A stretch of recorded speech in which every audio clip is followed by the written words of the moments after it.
서울 동대문구 천장산 자락에 자리 잡은 경희대학교 서울 캠퍼스. 본관에서 산 쪽으로 올려다보면 집처럼 생긴 3층짜리 건물 하나가 나옵니다. 캠퍼스 가장 높은 곳에 있습니다. 학생들도 잘 모르는 건물입니다. 사일지 같은 사일지? 학교 같은 집 같고 학교 같지는 않은 것 같아요.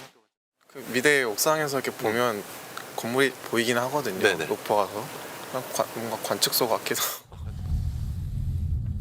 마음대로 갈 수도 없다고 합니다. 택시 타고 잘못 올라갔던 적이 있었는데 그때 그 경비 하시는 분이 이렇게 돌아가시라고. 베일에 쌓인 건물. 올라가는 길은 외딴 길 하나입니다. 길목부터 철제 울타리로 막혀 있습니다. 다가가니 경비원이 접근을 막습니다. 여기 올라가면 안 돼요? 네. 여기 뭐예요, 여기? 군사지역.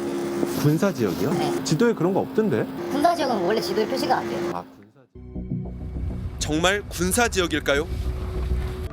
철제 울타리가 열려 있습니다. 외딴 길을 따라 200m쯤 올라가니 경비 초소가 하나 더 나오고 바로 그 정체불명의 건물이 보입니다. 건물로 들어가 봤습니다. 안녕하세요. 저 계세요? 아무도 없습니다. 2층으로 올라가 봤습니다.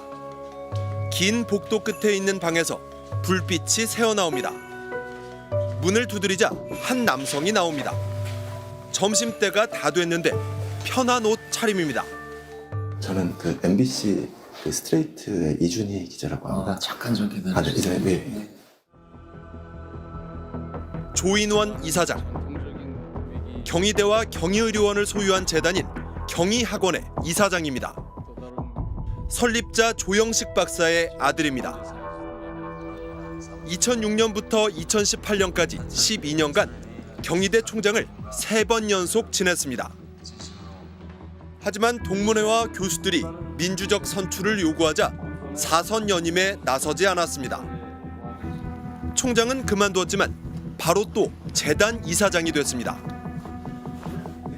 조 이사장이 기다려달래서 기다렸더니 1분도 안 돼 한 남성이 달려왔습니다. 나가시라고요. 밖에 나가서 기다리다. 다시 전차 나오시라고. 금세 한 명이 더 왔습니다. 취재 중이라고 밝혔지만 욕설을 퍼붓습니다. 와서 일단 내려가라고. 그건 얘기가 될 만한 계단에서 취재팀 한 명이 떠밀려 넘어지자 갑자기 혼자 바닥에 드러눕습니다.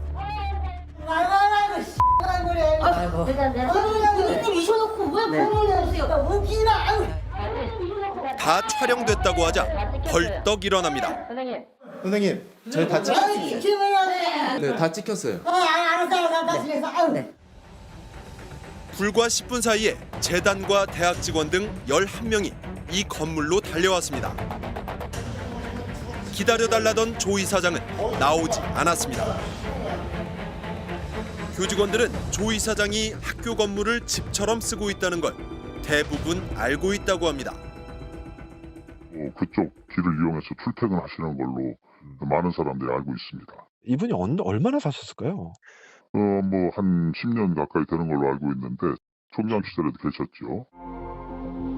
사립학교법은 재단돈과 학교돈을 엄격하게 구분하고 있습니다. 학교돈은 주로 학생들이 낸 등록금과 국고 보조금입니다. 재단이나 설립자 일가족은 학교돈에 마음대로 손댈 수 없습니다. 학교 재산은 교육이나 연구 목적으로만 써야 합니다. 학교 재산을 재단이나 설립자 일가에게 빌려주는 것도 원칙적으로는 안 됩니다. 만약 조인원 이사장이 학교 건물을 집처럼 쓰거나 사적인 목적으로 쓴다면 사립학교법 위반입니다. 조 이사장은 왜 이 건물에서 출근하는 걸까요? 운전기사는 처음에는 집이라고 했습니다. 들어 막 난리 주고 싶어하는 거 지금 나가세요. 여기가 집이 아니잖아요. 나가세요. 집이 맞냐고 되묻자 이번에는 업무 공간이라고 했습니다. 공간이고 쉬는 장소고 시원하고 숙소 쉴 수 있는 거고 업무 공간이에요. 업무 공간. 재단 측은 공식 답변을 통해 해당 건물은 행사장이나 수장고로 쓰고 있고 조인원 이사장은 2018년부터 2층 일부 185제곱미터를 업무용으로만 쓰고 있다고 했습니다. 집무실, 회의실, 휴게실이 있다고 했습니다. 뭐 휴게실은 제가 들어가지 못해서 모릅니다만 저희가 제공한 것은 편하게 쉬실 수 있는 어떤 그런 공간으로 지금 구성이 돼 있고요. 그런데 침대도 있다고 합니다. 침실 뭐 필요한 경우에는 그 주무실 수 있게끔 저희가 싱글 베드 하나를 넣어드렸습니다. 재단 이사장의 공식 집무실은 경희대 본관에 따로 있습니다. 공식 집무실과 별도로 사실상 학교 건물 하나를 이사장이 쓰고 있는 겁니다. 왜 필요한 걸까요? 저서 그리고 또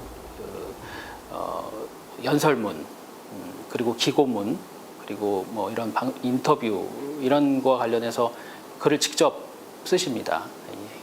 그래서 좀 조용한 공간이 좀 집중할 수 있는 공간이 좀 필요하고요. 점심때가 되자 이사장의 운전기사가 어디론가 갑니다. 운전기사는 파란색 보온 가방을 들고 경희의료원 급식 조리실로 들어갔습니다. 입구에는 영양팀 외 출입 금지라고 써 있습니다. 5분쯤 뒤 보온 가방을 들고 나왔습니다. 병원 주차장 차단기에는 VIP 차량이라고 뜹니다. 어디로 가나 따라가 봤습니다. 운전기사는 본관 집무실로 보온 가방을 배달했습니다. 이사장에게 식사를 배달하는 겁니다. 재단은 병원 식사를 이사장에게 제공한 사실을 인정했습니다. 하지만 특별한 메뉴는 아니라고 했습니다. 특별히 저희가 어떤 특정한 메뉴를 요청하거나 요구하지 않습니다. 정말 그럴까요? 조리실에 붙어있던 종이 이사장님 도시락, 평일 점심 저녁과 주말 토일 점심을 제공한다고 적혀 있습니다.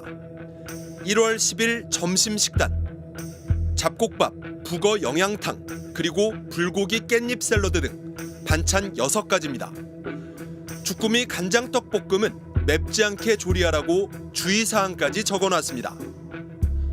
샐러드와 생양파, 구운 마늘, 양념장은 매일 제공됩니다. 얼마나 많이 배달했을까요? 재단은 작년 11월에 48번, 12월에 39번이라고 했습니다. 평일 주말 가리지 않고 거의 한 달 내내 병원이 제공한 식사를 배달받아 먹은 셈입니다. 공식 집무실도 있는데 따로 이사장이 쓰고 있는 학교 건물. 이사장은 여기서 잠도 자고 출근도 하고 식사도 제공받습니다. 그런데도 재단은 집이 아니라 업무 공간이라고 주장합니다. 일이 늦게 끝나시면은 거기 계속 계실 수도 있고요. 그거는 개인의 이사장께서 개인이 선택하시는 거지. 그거를 저희한테 일일이 오늘 거기에서 오늘 야근을 했다 이렇게 말씀하실 이유는 없지 않습니까? 재단 측은 건물 사용료로 경희대학교에 보증금 없이 월세 70만 원을 내고 있다고 했습니다. 식대로는 경희의료원에 한 끼에 16,500원을 내고 있다고 했습니다. 이사장 개인이 내는 건 아니고 재단에서 돈을 내고 있다고 했습니다. 왜 기존에 있는 이사장의 직무실을 안 쓰고 지금 별도로 마련되어 있는 공간에서만 해야 되는, 그걸 둬야 되는 필요성이 있냐 이거죠. 그거 자체가 지금 학교에서 정확한 해명을 못하고 있는 거지 않습니까? 진짜 사적 목적이라든지 아니면 용도 외의 뭔가의 행위로 뭔가 이용이 된 게 만약에 입증만 될 수 있으면 뭐 업무상 횡령이든 업무상 배임이든 이제 이런 부분들이 당연히 법적으로 문제가 되겠죠. 월세 70만 원이요? 아니 요즘 웬만한 대학가 원룸도 70만 원으로는 구하기 어렵지 않습니까? 경희대 재단 측은 감정평가까지 받아서 월세를 계산했다고 주장하고 있습니다.